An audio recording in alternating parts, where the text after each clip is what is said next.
What's up mga ka-friendship? Welcome back. This is Jonah and syempre you are watching the Kasambahay Story. Ayan, so kamusta po ang nagdaan nating Ramadan? Shout out po lahat sa mga kasamahan nating kasambahay. And syempre sa lahat ng mga ka-friendship natin dyang mga Muslim, Eid Mubarak po sa inyong lahat. Ayan, so pag-usapan na naman natin ang kakaiba na namang topic ng storyang kasambahay. Yan, kakaiba ba talaga? Yan. So, para sa inyo guys, paano natin may iiwasan ang homesick? Okay? Pero bago ang lahat, kung bago ka pa lang sa channel na to, wag mo naman akong kalimutang i-subscribe. Syempre, i-hit mo na yung like and share button dyan. And syempre, kalampagin mo na rin yung kampana dyan para updated ka sa mga susunod natin mga videos. Ayan. So, let's go back sa ating topic. Paano nga ba natin maiiwasan ang homesick? Okay? Ang homesick naman, hindi dahil bago ka or luma ka na maho-homesick ka. Maho-homesick ka kasi normal yon kasi tao ka. Kung hindi ka na maho-homesick, abnormal ka, charot. Joke lang. Pero totoo yon. No, ano nga ba tong homesick? Tong homesick ay yung biglaang pagkalungkot, biglaan mong maaalala, biglaan mong mamimiss yung mga bagay-bagay na dating malapit sa'yo. Mamimiss mo yung comfort zone mo, mamimiss mo yung family mo, yung mga anak mo, yung mga alaga mong pusa, aso, etc. Ganun po yun. Ang homesick guys, tumatama yan sa isang tao kahit luma na siya or kahit nakailang balik na siya dito sa abroad. Kasi normal lang yon. Syempre, kasi nga malayo tayo sa comfort zone natin. Malayo tayo sa mga anak natin. At syempre, iniisip natin yan araw-araw. Iniisip natin yung mga anak natin, kung okay ba sila, ano bang kalagayan nila. Syempre, araw-araw yan na sumasagi sa isip natin. So, kahit bago ka pa lang or matagal ka na, darating at darating yung point na mamimiss mo yon, yung mga anak mo. Ganun po yun. So, based po sa ating experience, kahit matagal na tayo, yung kahit 2 weeks na pauwi ka na, biglang tumatama ang homesick, malulungkot ka, tapos, ayan na, mag-i-emo-emo ka na, mamaya tumutulo na yung luha mo. Ganun po yung tama ng homesick, lalo na kapag nandito ka sa abroad. No. So, imagine na lang yung kalagayan ng mga ka-friendship natin o yung mga kasamahan natin nagtratrabaho noon dito sa gitnang silangan na hindi pa uso ang video call or nahirapan pa silang tumawag noon sa mga pamilya nila. At sulat lang yung means ng communication nila. 'Di ba? Sobrang hirap. Kaya saludo po ako sa inyong lahat, lalo na yung mga naunang mga kasambahay na nagtutungo, nag-work dito sa gitnang silangan. Yan po. Ang homesick talaga is yung biglang malulungkot ka na lang. Biglaan mong maaalala, mamimiss yung mga bagay-bagay na dati mong ginagawa. So, bilang OFW, paano mo maiiwasan? Although hindi mo talaga siya totally maiiwasan, pero at least na kapag sumagi sa'yo yung homesick, paano mo siya malalabanan? Okay, so number 1, since uso naman na ngayon ang video call, ay dapat magkaroon sana tayo ng time kada araw na tumawag sa ating pamilya, sa ating mga anak, or kahit sinong tatawagan natin para may makausap tayo at makausap mo yung pamilya mo para maiwasan ang homesick. Ayan.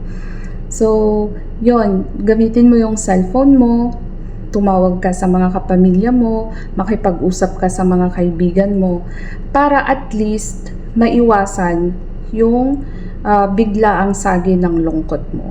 Yung parang gagawin mong busy yung sarili mo sa mga kapaki-pakinabang na bagay. Yan, di ba?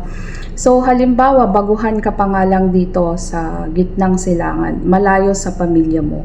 Yun yung number 1 na pwede mong gawin. Lagi kang kumontak, tumawag sa pamilya mo para at least maibsan yung lungkot na mararamdaman mo. Okay? Pangalawa, pwede mong gawin kung halimbawa pinagbabawal pa ng amo mo na gumamit ka ng cellphone. Maaari kang makipag-usap sa amo mo na makisuyo ka, na tumawag kahit bigyan ka ng isang araw na makatawag ng libre doon sa pamilya mo. Or kung, kasi may mga amo na hindi ko alam kung bakit ayaw nilang ipagamit yung mga cellphone nila sa mga katulong nila. Meron yan. May nakilala ako sa Riyadh dati na talagang ayaw ng among babae na gumamit yung maid niya ng cellphone. So, ayun, basta ginawan namin ng paraan para magkaroon siya ng cellphone. Yan, para makausap niya. Kasi, as in, alam mo yung lungkot na hindi mo man lang nakakausap araw-araw yung pamilya mo. Napakahirap yon. So yun, pwede kang makipag-usap sa amo mo na bigyan ka ng chance na makatawag sa Pilipinas. Kung ayaw niya ipagamit yung cellphone mo, pwedeng makitawag ka sa cellphone niya, sa regular call, para makamusta mo man lang yung family mo. Okay? Tapos, unti-unti hanggang tuluyan na niyang i-allow sa'yo na gumamit ka ng cellphone. Ganun. Huwag mong bibiglain kung bago ka pa lang, kung ayaw niya. Yung kunin mo muna yung kiliti ng amo mo hanggang pumayag siya na ibigay na yung cellphone mo or gamitin mo yung cellphone mo. Tapos, gawin mong busy yung sarili mo. Kung halimbawa, ayaw pa ni among babae na gumamit ka ng cellphone, syempre, magpaka-busy ka sa ibang bagay. Halimbawa, gawin mong busy yung sarili mo sa paglilinis. Ibuhos mo doon sa 3 months, yung unang 3 buwan, na magpaka-busy ka, mag-general cleaning ka ng bongga sa bahay ni amo mong babae. Yan, hanggang makuha mo yung kiliti niya. Tapos, after nun, kung medyo alam mong naboring ka na naman sa laging paglilinis, para hindi ka tamaan ng homesick, gumawa ka ng journal mo. Gumawa ka ng diary mo. Ganyan. Basta may mga bagay kang ginagawa na nabibisi yung utak mo or abala ka para hindi ka tamaan agad ng homesick. Yung mga ganun bagay. Simpleng bagay lang pero makakatulong siya. Or kung hindi naman, kung may mga bisita kayo at may mga Pilipina kayong bisita, makipag-usap kasi sa kanila, makipag-usap ka sa kanila, makipagkaibigan ka, meet new friends, ika nga nila. No? So, yun. Pero ngayon, ang the best talaga, since uso naman talaga itong cellphone at video call, tumawag ka at lagi mo lang kamustahin yung mga anak mo, i-chat mo, ganyan.